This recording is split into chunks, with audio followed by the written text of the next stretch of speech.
Hej, jeg hedder Mikkel Overgaard. Jeg er 23 år gammel. Da jeg var 18 år, der fik jeg en idé til en virksomhed om at starte batterier, der varede lidt længere. Da jeg var 19 år, startede jeg min virksomhed og havde indskudt 50.000 kroner i min virksomhed som startkapital. Derefter tog jeg et lån på 200.000 kroner i banken til at videreudvikle. Min virksomhed har i de pågældende år gjort det rigtig godt og haft stor succes. Jeg har svært ved at opstille årsregnskab og har ikke styr på de finansielle poster. Jeg har derfor bedt om hjælp til at kunne opstille en årsregnskab, årsresultat og opstille en balance.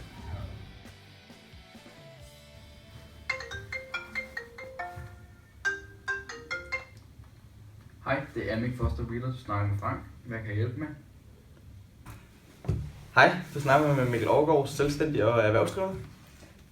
Hej Mikkel.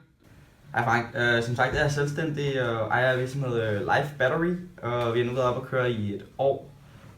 Men vi har problemer med at føre regnskaber, og som sagt holde styr på de finansielle poster. Jeg kan jo se, at det er inden for dit fagområde, så jeg vil spørge, om du kan hjælpe mig med det. Ja, det kan jeg selvfølgelig godt hjælpe med. Det lyder super. Kan vi aftale en dag? Hvad er onsdag kl. 12? Hvordan lyder det? Onsdag er så fint, så ses vi bare der. God dag.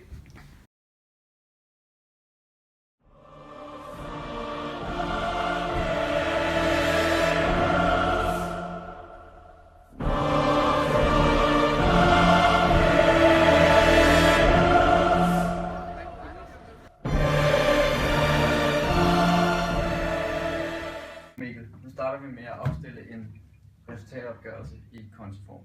Det lover vi har til venstre, der har vi vores omkostninger, og det kan indebære noget som vareforbrug og salgsfremmende omkostninger og lokale omkostninger. Omkostninger er altså noget, som koster virksomheden penge. Ej, okay, hvorfor har jeg bare aldrig lært noget der? Altså, jeg har bare haft den værste lærer, da jeg gik på Niels Brock første V. Fuck, mand. Altså, det fandt ingenting. Her har vi balancen, og på den venstre side har vi aktiver, og så har vi passiver på højre side, og aktiver det kan være kapitalanvendelse. Jeg har lavet en salgsbalance over din virksomhed, så at jeg kunne hjælpe dig med det. Ja, du kan bare lige se den her. Ja. Okay, så der er aktiv på den side og passiv på den side. Jeg forstår bare ikke, hvad er det der, de tal og noter? Jamen det her er taget ind for dine noter herinde. Her under note 1, der har vi produktionsomkostningerne, og der er variable omkostninger, og dine lokale omkostninger, og så de personaleomkostninger. Så er der reparation og vedligeholdelse, og så afskrivninger på produktionsanlæg og maskiner. Okay. Og så ja til sidst. Så har jeg også lavet en sang, sådan så det er nemmere at forstå, hvad man gør, og den er sådan her. Debit og kredit, aktiv og passiv, vi er jo alle sammen med båd. Okay, jeg tror, jeg er ved at forstå det nu. Jeg tror, jeg har forstået det nu. Så jeg vil sige tak for hjælpen, og så vil jeg prøve at komme hjem og komme videre med min virksomhed. Og se, om jeg kan få gang i årsregnskaberne og få det rettet og sådan. Ja, jeg er glad for, at jeg kunne hjælpe dig, og du kan altid ringe, hvis der er en anden gang, du mangler min hjælp. Og så kan du lige få mit visitkort. Tak for hjælpen, og tak for det hele. Selv tak.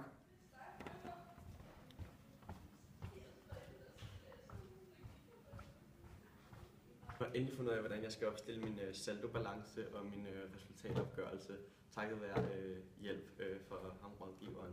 Og nu håber jeg bare, at det går godt for min virksomhed, og jeg kan gøre det godt i fremtiden.